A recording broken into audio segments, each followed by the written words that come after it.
Morning. Okay, cool. Let's do review. Happy St. Patrick's Day. Where's everyone's green here? Becca I got have pinched, and Pandora got pinched, Wendy got pinched. I can't tell if Nami's wearing green, but it looks Green like on a rainbow here. oh yeah, sure. Yeah. Workouts detected. What?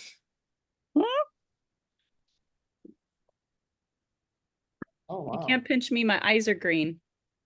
I think mine are too. I'm gonna just pretend like that's my excuse now too. What was I doing? I believe your eyes are brown. No, they're actually not. Hazel. Oh, Hazel, that's very rare. And they're yellow in some lights. Because you're a vampire. Ooh, yeah. I think that's a werewolf. Oh, well, Yeah, werewolf. some creature of the night. You're really hairy. Cool. Oh wow, my sleep score last night was a 54. Uh-oh. Okay, anyway. Um let's review. So recover week 23-1. Basically, we're trying to pay more attention to all the things that we're doing the other 23 hours of the day. So that way, not only are we more effective, capable, and whatever in the gym, outside of the gym as well, and we get more out of everything, right? 8,000 steps a day, half your body weight in ounces of water a day. Basically, intentionally setting aside time. Wow, my sleep was terrible. To take care of yourselves outside of class, potentially before, after, or maybe before bed, as like a down regulation, nighttime power down routine, things like that. Limiting the alcohol to, if you're going to drink, less than 2 drinks, and then movement snacks. I don't know if I ever sent the movement snacks out, did I? Ah, damn it. Okay, let me make a note of that. I'll send it out after this. How did That's it how go? hungry we were for them. Yeah, exactly. How'd it go? What did we find? What we think was difficult? What was easy? Does anything need to change for the next round of this? Hit me. Um, So easy. Everyone did all of the things. Wow. I'll say it's getting to be a lot of things to think about. Yeah. Yeah, and the idea is you're probably not that's kind of why I did it in separate weeks as opposed to all of them concurrently running together like the Whole Life Challenge does. So that way at the end of this, we'll have like a little debrief meeting, and you're gonna, if you choose to, I'm gonna give another worksheet where you just pick one of each of them. And that's the thing that you check off for oh, a week, a month. So yeah. I will say um that I've heard the thing about movement snacks for times when I'm on Zoom for a really long time. But it was nice to remember that I could do that at work as well. So that was a good. Hmm. yeah, most of the environments that we spend time in outside of the gym are not really designed for movement. Where they're, I mean, literally, if you just like tomorrow or think about what you did today, almost everything you probably did is designed to sit or lay Hmm. or just not be lazy, but not, that's not the word I want to use, but basically like not designed to promote continued movement throughout our day. So, yeah, that's kind of cool. Trying to acknowledge, trying to be at least aware of that outside of here. Susan, how did your 8,000 steps a day go this week? Hello. Hello. I did not hit 8,000, but Yeah, I did hiking. Today I walked around at the Topanga Mall and I got like 7,000 steps, so that's great. At the So mall? yeah, so I Dang. walked from like Target all the way down to like the Topanga Social and then back. I did a nice little loop de loop, like made a couple wrong turns too. So I was trying to find a Warby Parker. It was hard to find, but so I did better than I thought, but you have to be really intentional about it, just with everything. Yeah, and kind of, I don't know if you've been on a call for when we were talking about this stuff. Essentially, what this is trying to do is it's trying to expose where we could potentially improve, and then hopefully put on your radar just a little bit out of reach. So you're always kind of trying to do a little bit more, and you'll start to kind of run into your like practical limit for these things. Like someone like you, for example, who sits at a desk all day long and doesn't really have the ability to get up that often, you're not going to be as able to achieve 10,000 plus steps as someone like Wendy, who gets 70,000 steps a day and has an activity score of 100 almost every day. Yes, I do. Mhm. So anyway, it's just trying to put it on your radar and try to shoot for more. So cool. Water, hopefully that's not that hard for everybody. I'll send out the movement snacks. I haven't had almost any alcohol this whole year. And I probably drank more drinks this weekend than I've had the entire year combined Of alcohol? of alcohol. But, 1.5, 2 sittings, and then 1 Guinness today. So Mhm. pretty good. Were you the first to mingle and second to jingle? I mingled with one and I jingled the other. Good deal. ¿Qué más? That's I it. knew I wasn't gonna get 8,000. I don't even hold my phone. I don't have a tracker and I don't hold my phone with me most of the time other than when I'm sitting. Like if I'm running around, I'm probably getting more steps, but doing something where I don't hold my phone on me. I mean, not to say that I'm getting 8,000 steps, but I feel like there's a part of my activity, daily activity, that I'm not measuring because I'm not sitting with a device tracking what I'm doing. Yeah. But I kind of took that 8,000 and said, I know I'm not going to hit a metric because I'm not even measuring. And when I look on whatever my phone says, my average activity was like 2,500 steps a day, with just whatever the phone says. But I don't like if I get up and go to the bathroom or even I go places, I don't even take my phone with me. So I just said, I'm gonna do a second lap with the dog when I take the kids to school. So instead of just 1 lap around the school, I'll do 2 laps. It ends up being 20 minutes around like doing it 2 times. And then taking the dog for a longer walk if the kids are home with them after, like before dinner. So between after school and dinner, so that we get out and go further. And then, so just more activity that I wouldn't have otherwise done, just trying to squeeze in that. And then parking further. I mean, I already did that kind of stuff anyway, just taking the stairs, parking further away, and looking for ways to squeeze in, moving around more. I hit Costco this week, but I already know I'm not gonna measure. It's gonna frustrate me to measure. And when I used to do it a long time ago, I would never hit 10, or if I hit 10, it would be an artificial forcing myself to try to hit it, and then it turned into like a resenting thing that I was like, I'm at 8,000 and I have to go and squeeze in another 2. And like force myself to squeeze in the time to do this movement. I know that sounds bad, but made me not want to do it anymore. Cool. 3 things. I found the name of the principle that I was talking about last week when there's a seemingly arbitrary measurement that becomes the target.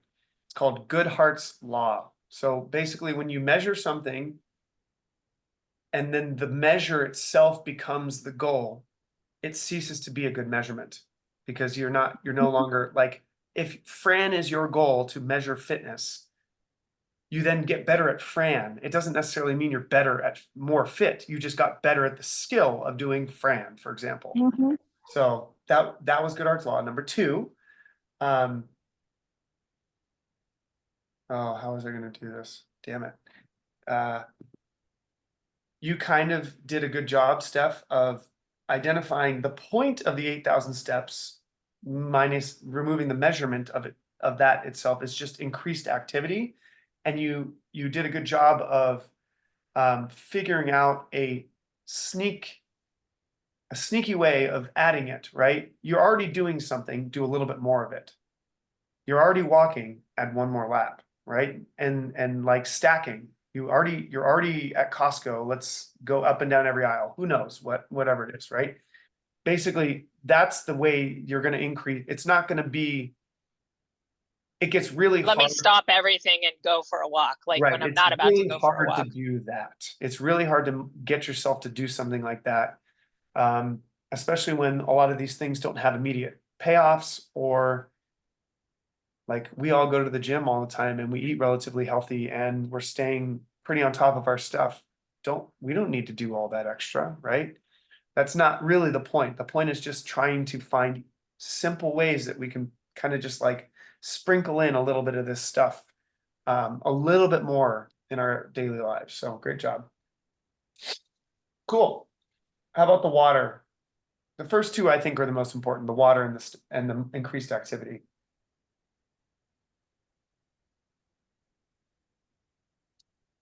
Okay, Drinking it. drinking it, good. Earlier in the day than later makes it a little bit easier. You don't have to get up and pee as much in the middle of the night. That's kind of that. Will, I Can have you a count? question. Oh, sorry, go ahead, Pandora. Sorry. Is there any merit to people who say that you should like have some kind of salt with your water in order for your cells to properly hydrate and take that water in? Yes, I don't know the ratios of salt to water that you take in. I don't know what salts are superior to others, but we kind of talked about this with hyponatremia, last week, where you can be so depleted in salt that hydrating, I actually don't know how it can kill you, literally, but it can.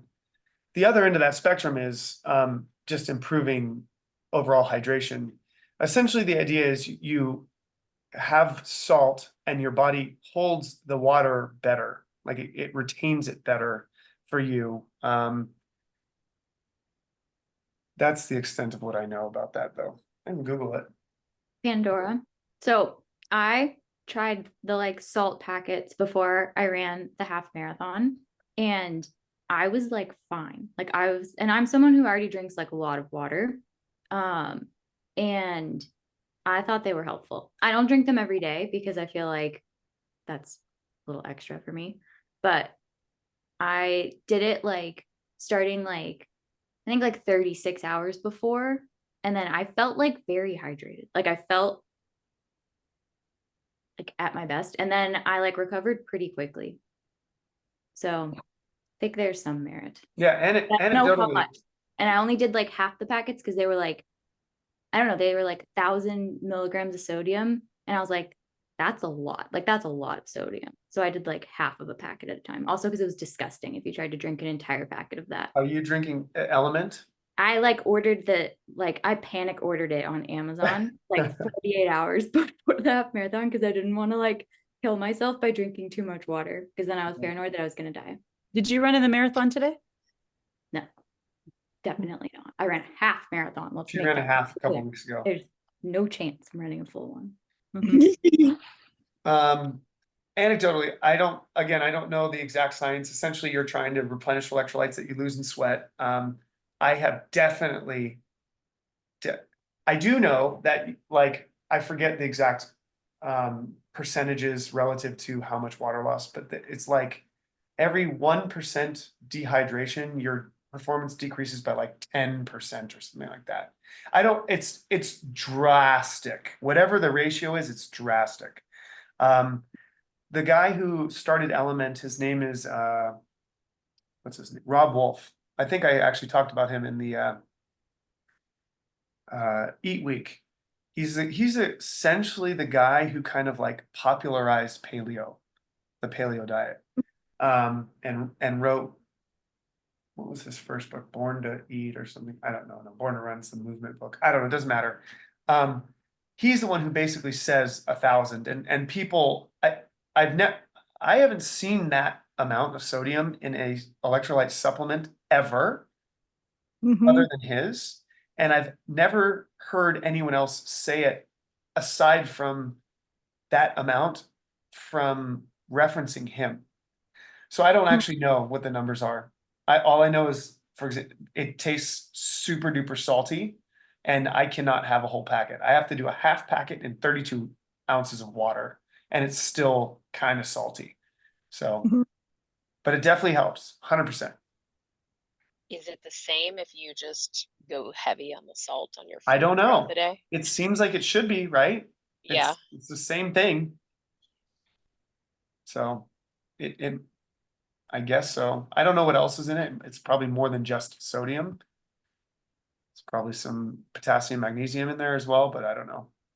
Yeah, I think it has those too, but like much smaller amounts. Yeah. Cool. All right, moving on. I did not know. I redid, I've looked at this week's one 50 different times because I changed it a bunch of times. I didn't know how much I wanted to go into one area or wanted to do more of a general overview, and I kind of just like was literally rewriting it again as we started recording the call. So this is where we landed, and we'll see how it goes. Essentially, what I kind of wanted to bring to people's attention on this one is, let me see if I wrote that here. That'll be summarized in the YouTube brief. Basically, What is the point of Think Week? it's essentially think was originally mindset. Mindset to me means character. So like the way you approach things, the way you think about things, etc. So essentially, I think one of the major overarching things relative to like guiding people's interactions in this world is paying attention to things that you have control over, and choosing or not to choosing or not choosing to act on those controllable forces, right? So I actually also changed to choose or not to choose. So I basically want the overarching thing this week to be people like looking at how they interact with people and in their environments and the way that they live their lives, and realizing how much actual control we have, which people have a lot more control than they think in certain areas, and a lot less control in other areas in their lives that they don't realize. And so the things that we don't necessarily have control over, kind of just letting them brush off, and then the things that we do, paying a little bit more attention and being more intentional about how we interact with those choices. So I changed plan, which was the first one and all the other ones. Mhm. Plan is kind of like, and I'm going to change it, all of these other ones when we redo this again, to reflect and prioritize. So basically, like, I think it's important for people, plan is kind of weak in terms of an actionable thing to tell people to do, because plan what? If you haven't really thought about where you are with something, it's hard to know what you need to change and move towards. And then in that same vein, prioritizing like what's the most important of the things that I'm going to be trying to tackle this week or today or tomorrow, or did I move in the right direction with the things that I wanted to today, kind of stuff. So that's kind of why it's reflect and prioritize now. So number one, BWTEIM, because I liked the other ones, first to jingle, second to mingle, or whatever it is. It got people to ask and questions about it. Begin with the end in mind. So Franklin Covey, that is kind of the guy who popularized this in his book, 7 Habits of Highly Effective People. But he's not the first person to talk about this. It's basically just like, you need to kind of figure out what you want out of whatever it is that you're doing. So let's use the gym. What is your goal? And then with that being your goal, back it up so that you have an understanding of like what you need to do on a daily basis to attack that goal, right? If your goal is not to be a quarterfinals competitive athlete, for example, because that's where we're at now in the open season, it doesn't necessarily make sense for you to try and tack on a whole bunch of accessory work outside of classes in the gym, for example, right? I'm just gonna use that Mhm. as the thing, right? If you want to, if your goal is to save for, this is one of me and Melissa's goals this year, is to start saving for a Sprinter van. It doesn't necessarily make sense to go out to eat 5 nights a week. Not that we do. But the point being, like, we have a goal and we need to make sure that we are taking steps towards that goal. And we don't know what those steps are unless we identify it, right? Second one is mindfulness. Essentially, once you kind of have your steps that you think you need to achieve, to get to the place that you want to end up, trying to be as present in the world that you are living in as possible. There's a whole bunch of like practicing gratitude, mindfulness research, lifelong learning, and what else do I want to talk about? Whatever. This is kind of where I didn't really know where to go with this. That's why I want to do this. But essentially, I think being present for yourself and the people around you and things like that, you're going to get more out of your everyday life. And you'll probably, if you are actively trying to participate, you're probably moving in the right direction. Practicing gratitude tends to be, or gratitude as a practice tends to be kind of a really good way to kind of ground yourself and remind you how like blessed that all of us are.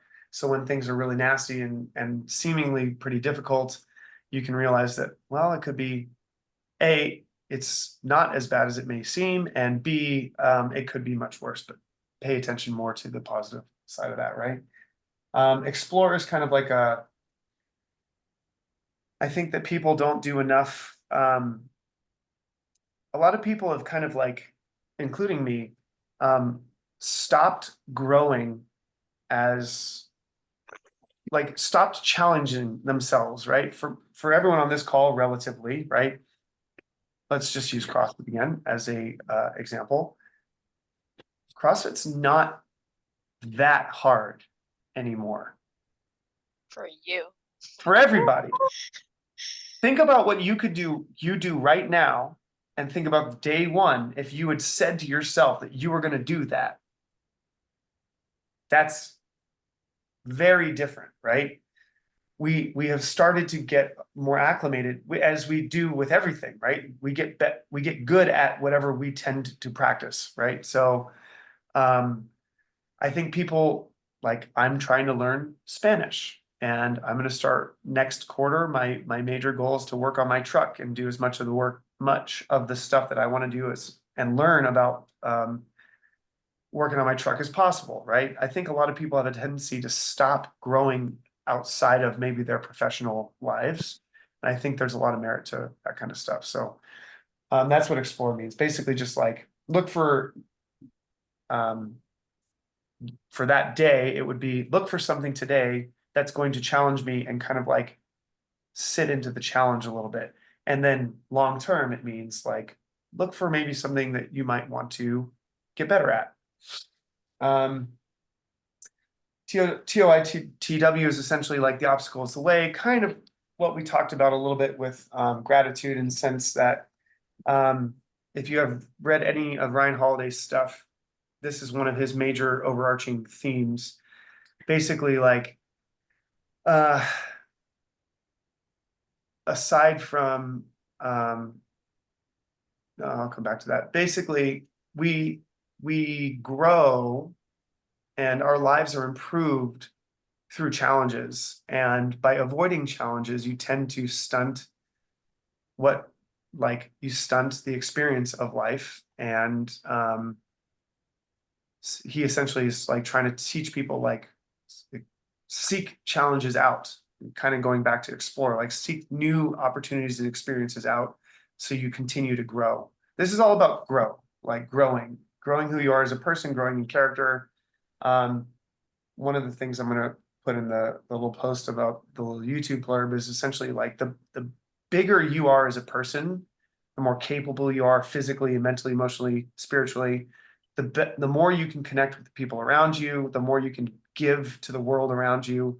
And then hopefully in turn, they can do, and then hopefully in turn, they can do, right? Service was one of the ones I had on here before, but I took it off. But anyway, building resilience and seeking out obstacles to grow as opportunities to grow. And that the book I actually suggested here is called Mindset, and that's kind of what her major thing is like. It's building a growth mindset and seeking obstacles so that you can be challenged and grow. And then time off is basically like, I think a lot of people have a tendency not to disconnect on a daily basis and on a more regular, bigger basis, like setting aside, I think in this or something else I did, 10 minutes a day, I said you should be trying to set aside for yourself to potentially reflect on the day and prioritize the next day. Think about where you're going, think about where you've been. But time off could be anything. So in this case, it's like setting aside time every day, but realistically, it's really taking time off so that you can separate yourself from the stress and go of our everyday lives and things like that. So How, like 10 minutes hiding in the bathroom or like go on vacation for a week? both. Like, okay. So like in this think week, that's why I Yeah. didn't really know how to do this one. This think week is like today.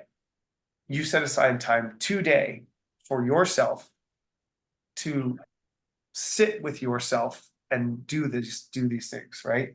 But realistically, like all of these things are like way bigger than just this like one single day to check that box, right? So Well, but even like this, I'm probably the most confused about more confused than anybody on this call, but like this is in all aspects of our life. Like food is like, okay, you only eat in one way, you exercise in one way, you mobilize and recover in one way. Thinking is every aspect of everything you do. You're at work, your family, you're working out, everything, interactions with people. It's like too broad. And like when it's like come up with a goal of what you want to be with respect to anything, does that mean every single thing, or pick the one thing that you're going to focus on? Okay, my gym stuff, but I got my family stuff, I've got my parenting stuff, my work stuff. That's all other things I need to think about, but I cannot think about all of those things at the same time. right. It's not going to happen. So here's the deal. Not saying that everyone should be here at like this level of like the end in mind, but I've kind of talked about the end, the actual end in mind, right? I've done a fair amount of thinking about that kind of stuff, and I've gone through this thought experiment process a lot. So every time I do it, I get like further from today, closer to the end. And I kind of like think, okay, where legitimately, where do I want to be on that day? And then I back it up. Okay, well, I want to have this relationship with these people, and I want to have achieved these things. I'm not saying that you should be going into this and saying that. Like, realistically, A, this is outside of my expertise, but B, this should be done, in my opinion, starting on a very small scale so you can practice it and get better at it. And then the next time you do it, you expand it a little bit more. So instead of like, tomorrow, I want to make sure that when I'm having dinner with Melissa, that my phone is put away. Like that's practicing mindfulness in that moment. But realistically, like mindfulness being present means like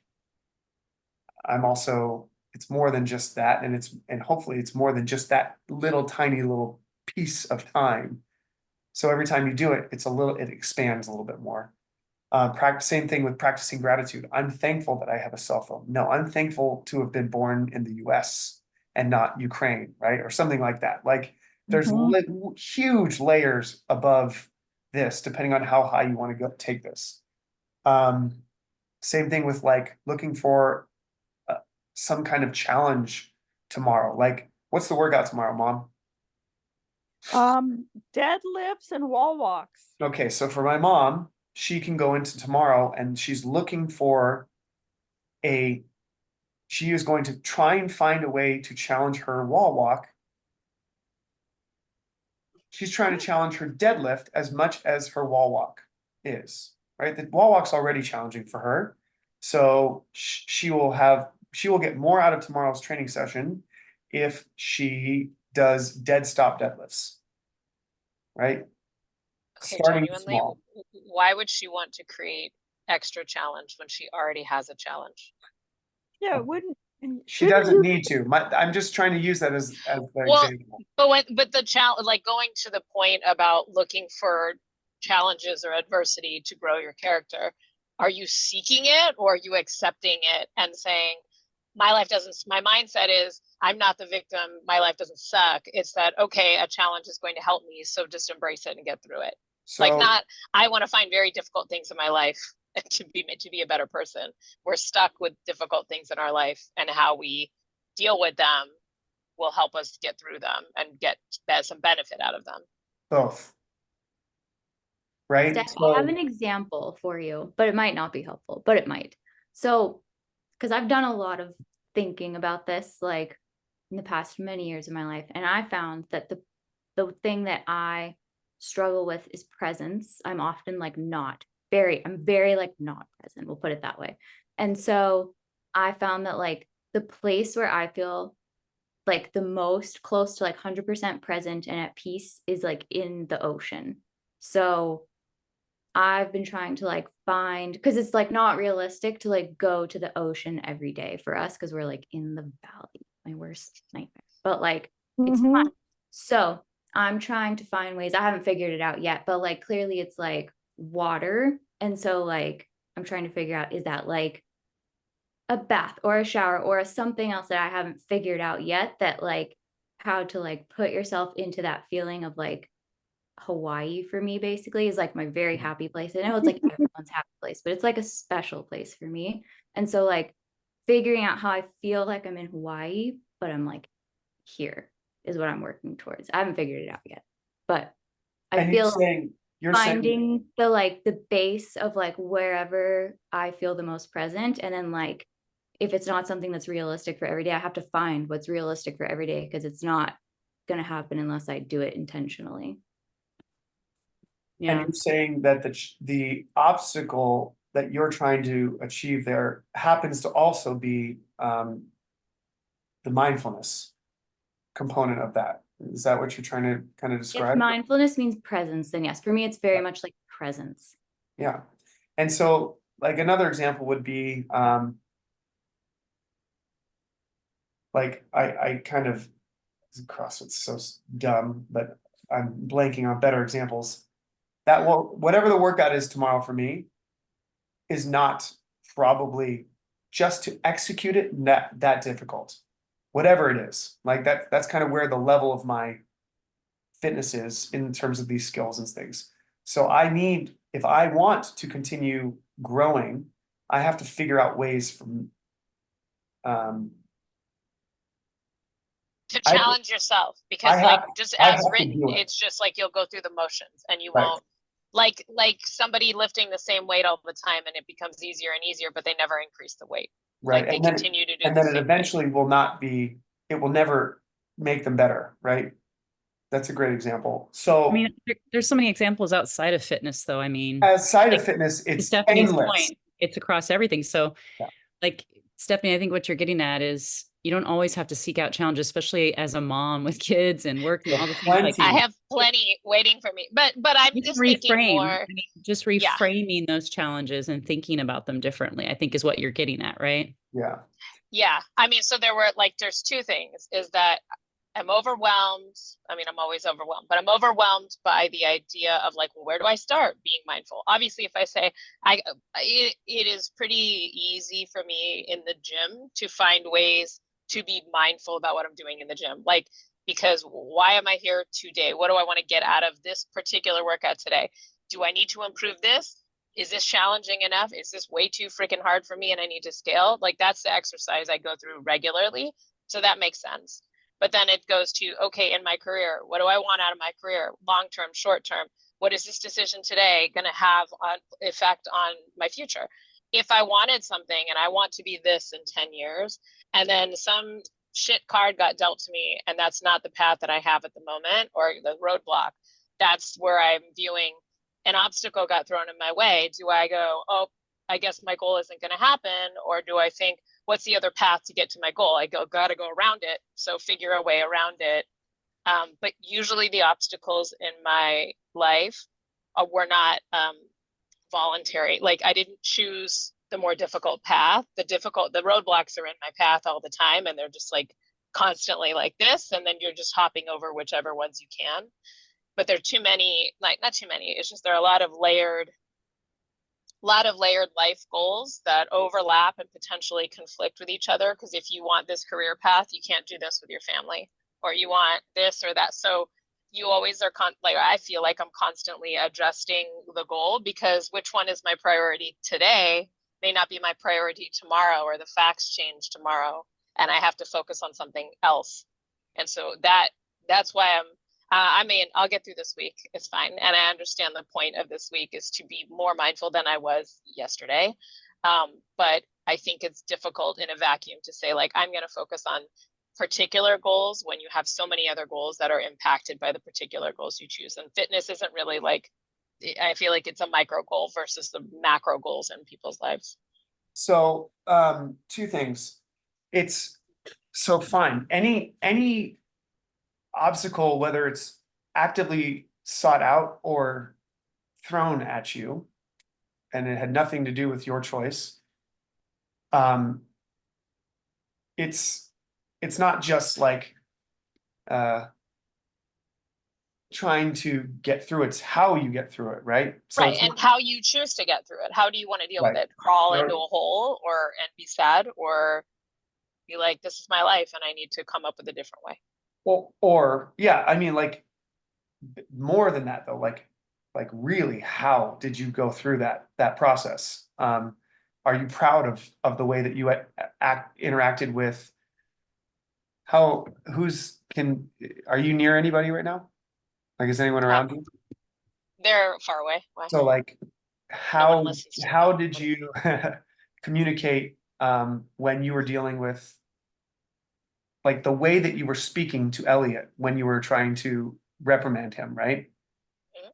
Like, literally just the way you were talking to him, like, that's I was part of- being extremely mindful, actually, for real. That's exactly what I'm talking about. So like, Because those are I had obstacles to that- practice in my head, what is the outcome of the way I act in this moment? And it was very important in that particular situation that the message, how I delivered the message, was more important to me than what the message was. Exactly.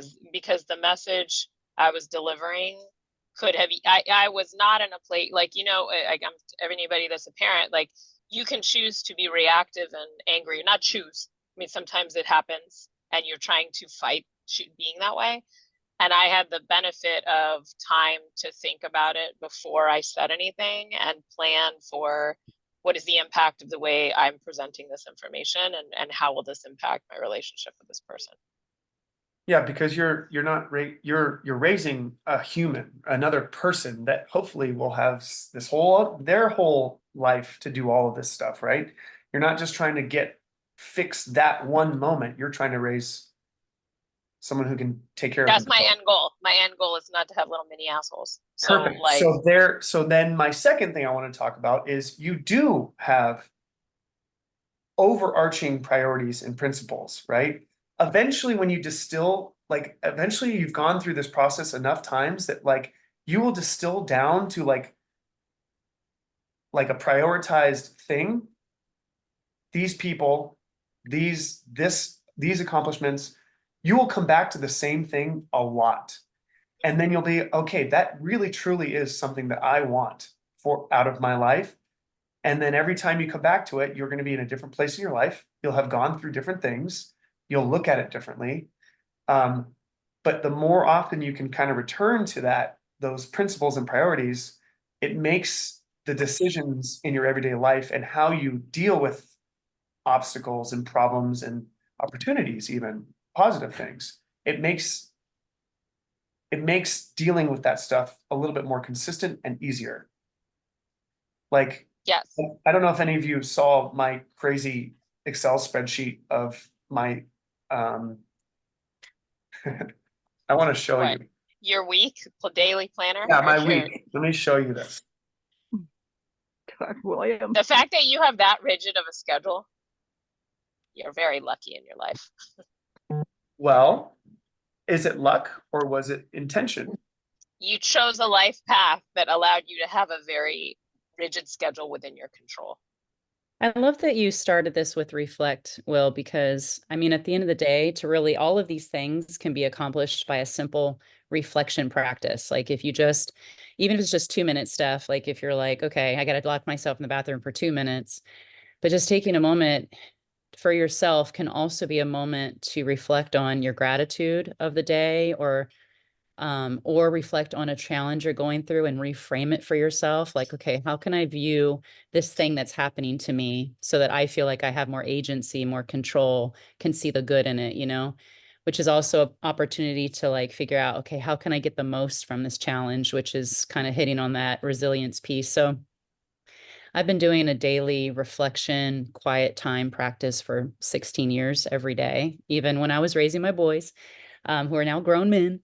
And it has become the keystone habit of my life. I do it every day and it's so good. And now that the kids are grown, yeah, I get to spend more time in that quiet space. But when I was raising them, it was a smaller amount of time, but it's something now that feels so like I can't give it up because it's, I feel like all my strength comes from that, whatever I experience in that time gives me the resilience to do everything else. So all the goals that I have in mind, whether it's relationally or occupationally or CrossFit wise or whatever, everything from that space, everything else comes from that, if that makes sense. Mhm. There was a podcast that you sent us to. Well, I don't know if it was this one in particular. I think it was a Huberman one where they've actually like measured, like there's a spot in your brain that if you take on a challenge and it's something that you don't want to do and you accomplish it, that part of your brain grows. Yeah. And they call it like the willpower nucleus. The reward center, right? Mhm. And what they're realizing is people who have a really well developed willpower nucleus live longer. It's actually the part of your brain that gives you the will to live. But it's Mhm. not about doing hard things. It's not about, like you were saying, well, like going to the gym isn't hard because we want to do that. So like it's physically hard, but mentally we want to do it. You have to find the thing that you really don't want to do and do that thing. And it's probably not going to be something that's physically hard, but that if you can overcome that challenge, even if it's something little, it'll feel big to you because you don't want to do it. But if you do it, that part of your brain will get bigger and it'll get easier and you'll live longer. Yeah. And even if you do want to do it, if it's something novel, like when you're starting any new, that's kind of why I want to Like try quitting something. my job and deciding to quit my job and go into another job. That was like really scary, but that was a Yeah. choice that I made. I Yeah. could have stayed in where I was, but I'm glad that I chose something that I didn't know how to do and I was really afraid to do it. Yeah, exactly. Here's my schedule. Can you guys see it? Yes. Eat And it's jerky. color coded. So this is it's not 100% this anymore. Because I've gone, oops, let's go a little bit closer. But like 5:30 a.m., 5:45 a.m., 5:30 a.m., pretty much until 8:30, 9 p.m. is scheduled. What percentage do you actually stick to these? So I spent the first 2 months, maybe first 6 weeks of this year, redoing this almost every single day. Like trying to like be, how realistic is this for me to continue? Okay. And then I don't actually really need this much anymore because it kind of it makes sense and it flows. Like I just that my schedule's pretty on pretty set. Now, I didn't just start with Monday. I need to eat and have some coffee. I started with the things that are the most important to me, which like depending on the day and the color, it's essentially different things, but essentially like this started with just connect. Then I filled in like CrossFit, which I also count as connection, right? Because that's really what I coach for. I don't really coach because I mean one Those of are your those are your work times as opposed to you exercising. Move is your correct. exercise. Connect is me coaching classes, and I listed it as connect because that's primarily what that is for me. It's a relationship thing. It's not real. I mean, yes, I'm there to try and move people's fitness forward and elevate their physical capacity, but for me, that's not 100% why I'm there. I'm there to hang out with you guys. Like that's kind of what I do. That I could not coach any classes. I don't need to. I have people that want to coach, but I want to coach because I want to connect, right? And then I moved on to my personal, like one of my quick, like right underneath connection is my personal like movement practices. So like I filled in all of the times that I'm going to train. I filled in when I'm going to play pickleball. I filled in um, doing something outside on Sundays. Like that stuff matters a lot to me. So I filled in that stuff next.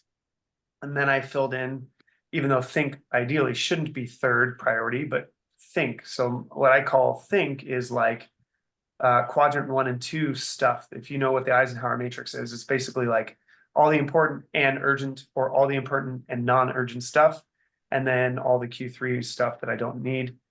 That's like my work time. And then I filled in this month's goal, or this quarter's goal was Spanish. So I have 5 days set aside of an hour to an hour and a half Spanish every day, or whatever those days.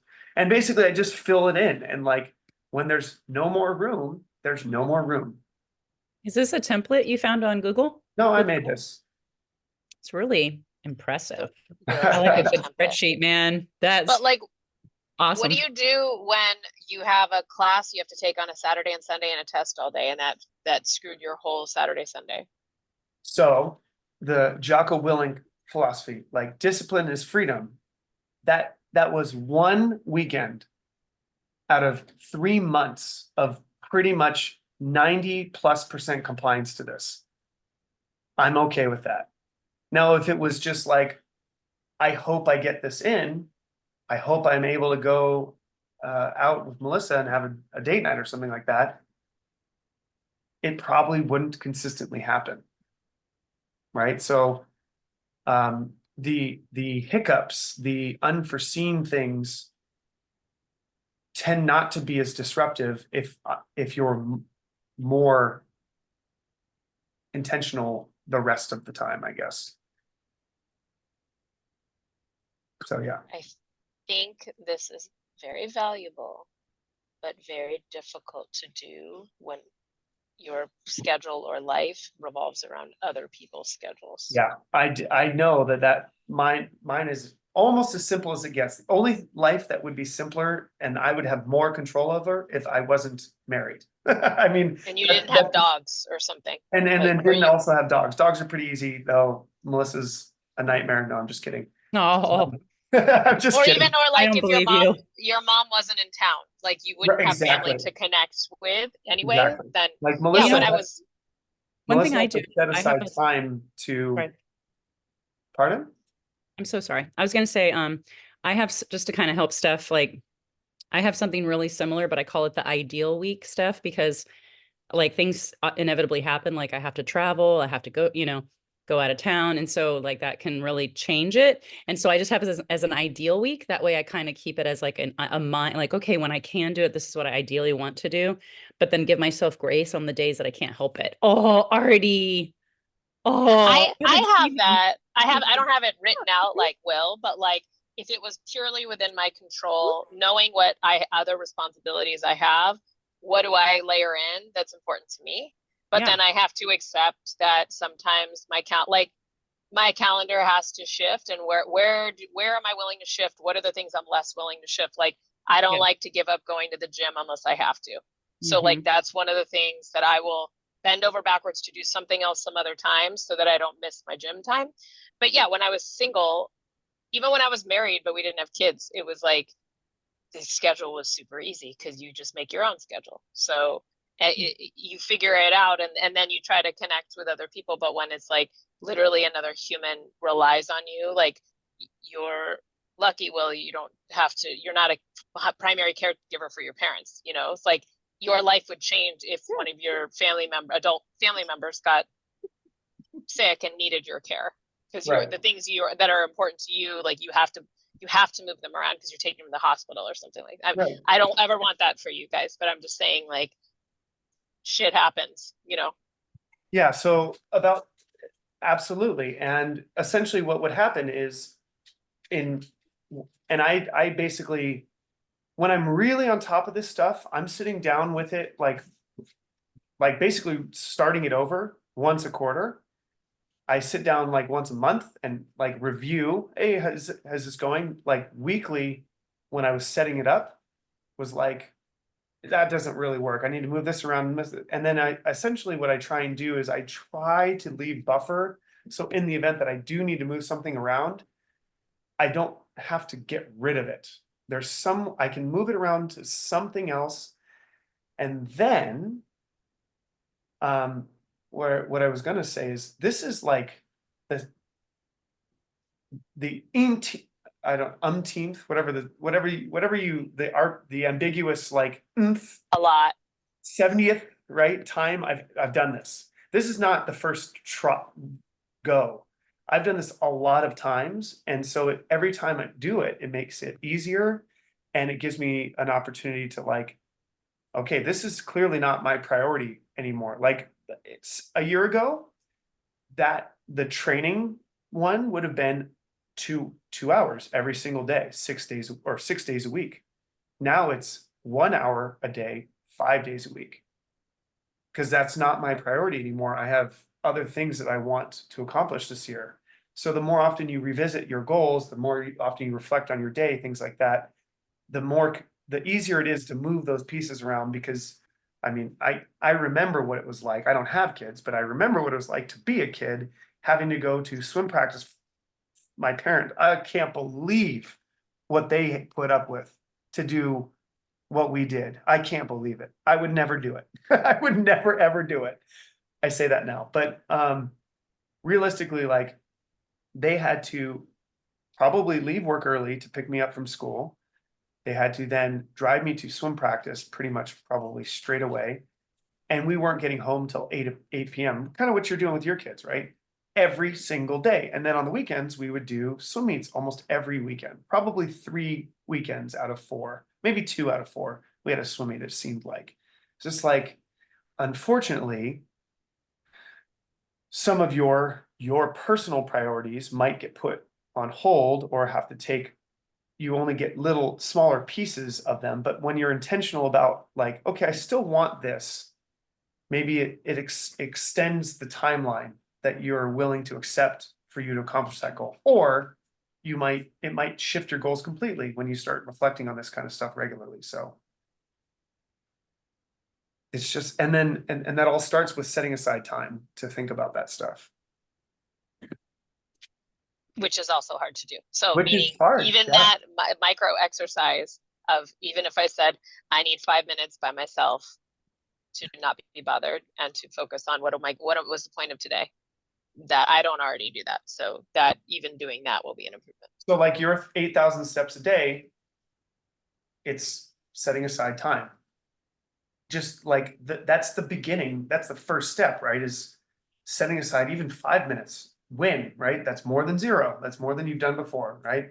And then you can start building on that when you start feeling successful and you start you're consistent with it and things like that. I feel like given 5 minutes of time, that's like a lot of time to be. It's a lot. Someone who's 5 in minutes is a bed long time. all day long, and it's like very overwhelming. Like, There's a lot you could think about in 5 minutes. Yeah. Down many paths. So Too many like things. it's I don't know. It could feel long if you like, well, or just tell them that the Fit Sixes are going on like endlessly, and then you'll have a whole hour every Sunday at 5. Yeah. I mean, not a Tiffany, bad idea. you sound That's like you're why hard on yourself. Are you hard on yourself, Steph? not at all. No, no, I overthink a lot of things. You'd think would be easy. I haven't figured out how to think efficiently.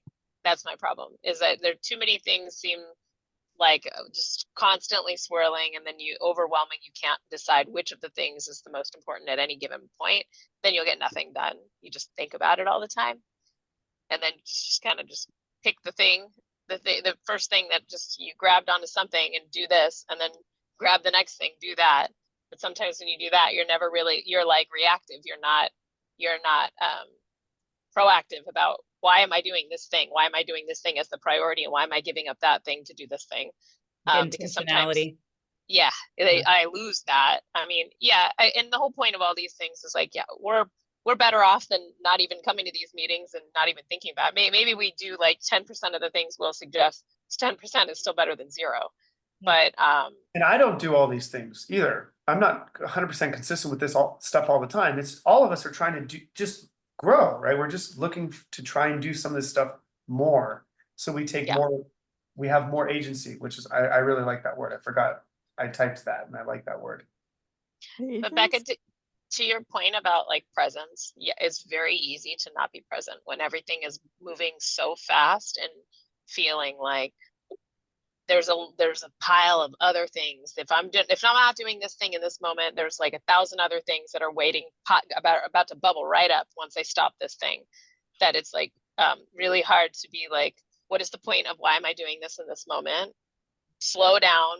Don't do the next thing. Don't think about the next thing. Think about the thing you're doing right now, because the next thing is going to be there whether you think about it now or later. It's just very difficult to do that.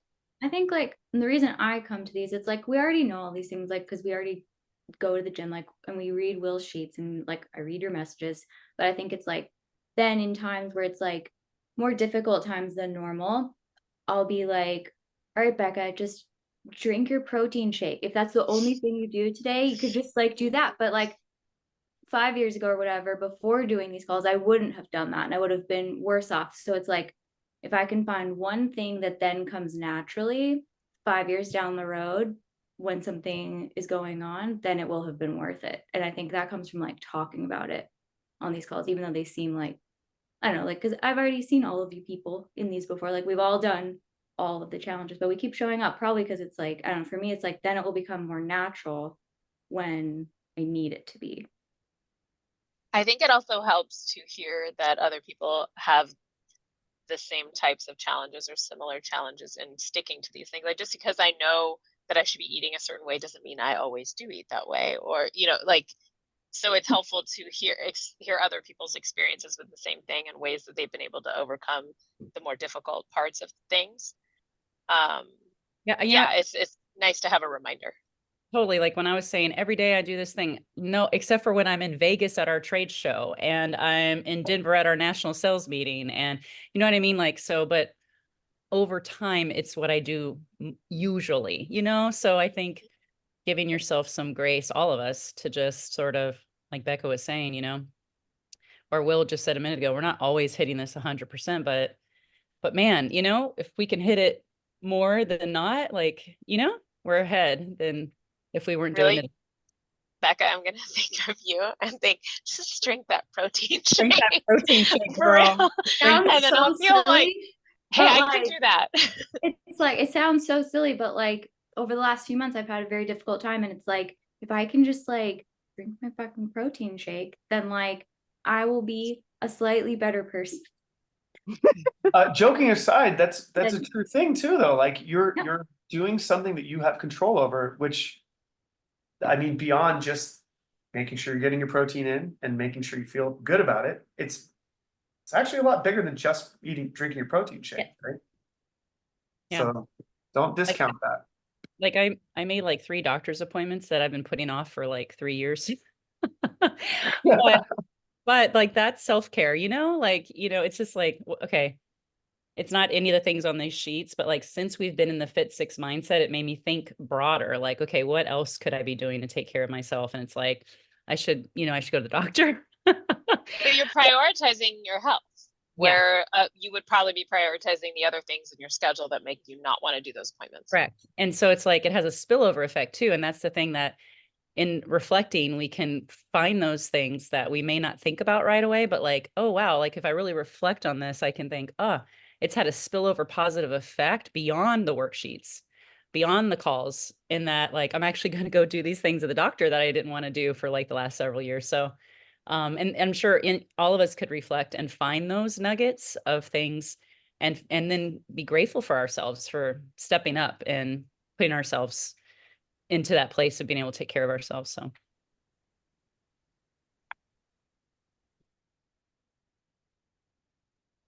Cool. I always schedule the things that I don't want to do first, so I can get them out of the way. And then the things that I do want to do are more pleasurable because I'm not thinking about, oh, but I still got to do that thing I don't want to do. When that's done, then the fun things are more fun. Makes it a lot easier. awesome. That's And habit. this is why you're our hero, Sandra. One of many reasons. The guiding. Also, Our when guiding you do light, that- our spirit animal. when you do the crappy thing and you're like, oh, it wasn't that bad. Yeah, Sometimes it almost you like always, it No. almost Build it is up. never as bad as you think it's gonna be. Yeah. Almost.